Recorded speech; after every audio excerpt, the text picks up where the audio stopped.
wir sind in der Side Control gelandet und ich will natürlich von hier unten raus. Das erste, was ich erreichen will, ist, dass diese Hand mir hier Platz schafft für meinen ersten Frame. Das schaffe ich, indem ich mit der Hand als erstes in die Richtung gehe. Die ganze Bewegung fängt damit an, dass der Fuß, der näher an der Hüfte ist, eng rankommt und jetzt kommt ein Druck komplett, also der fängt im Fuß an und geht bis in die Hand und ich zeige damit diagonal rüber und ziehe ihn damit dadurch auf. Was ich jetzt mache beim Zurückkommen, kommt meine Hand wieder rein. Wichtig ist hierbei, dass ich ziemlich genau auf der Mitte liege.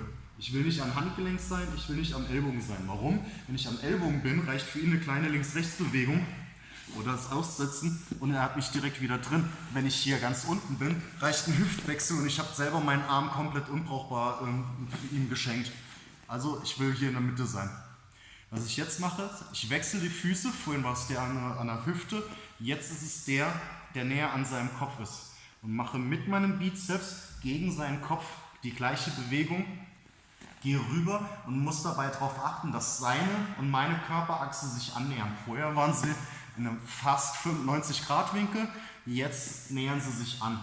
Ich mache einen Shrimp nach außen, mein Fuß ist höher als mein Knie und ich bringe das untere Knie rein. Ich komme zurück und mache ein bisschen Abstand.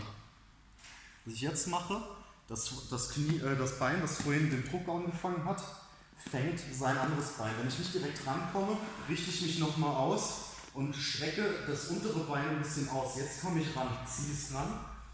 Und alles, was ich jetzt mache, ich habe hier immer noch die Kontrolle, ich mache so kleine Bewegungen wie 17, also nach links, nach rechts, nach links, nach rechts, bis ich durchkomme.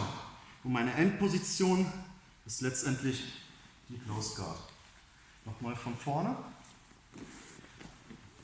Wir sind in der Side Control gelandet. Als erstes will ich diesen Arm drin haben. Fuß, der näher an der Hüfte ist, kommt nah an uns ran. Und ich mache mit meinem Bizeps in seiner Achsel wirklich Druck. Ich mache das nicht gegen seinen Körper oder gegen seinen Oberarm, sondern genau an die Schnittstelle. Und rein. Ungefähr bis zur Hälfte. Jetzt Fußwechsel und mit dem Bizeps gegen seinen Nacken Druck. Ich schaue, dass ich hier bei der Achse reinkriege und ich bin jetzt nur noch auf meiner linken Schulter und meinem rechten Fuß. Alles andere berührt nicht mehr den Boden. Ich bringe die Hüfte an seiner Hüfte, das Knie an seine Hüfte rein. Viele Anfänger machen den Fehler, dass sie versuchen, hier unten reinzukommen und da ist kaum Platz. Ich will hier oben rein. Fuß ist höher als mein Knie und dann komme ich hier relativ leicht rein. Ich richte mich aus mit der Kontrolle an seinem Oberkörper, versuche sein Bein zu kriegen. Wenn ich es direkt kriege, schön. Wenn ich es nicht direkt kriege, strecke ich es erst ein bisschen aus und mit dem Zurückkommen habe ich dann die Kontrolle. Und jetzt, bei dieser 17-Bewegung, bringe ich immer den Ellbogen hoch, damit hier viel Platz entsteht. Ich mache nicht nur hier links, rechts, sondern wirklich hoch, rüber, bis ich in der Side Control bin.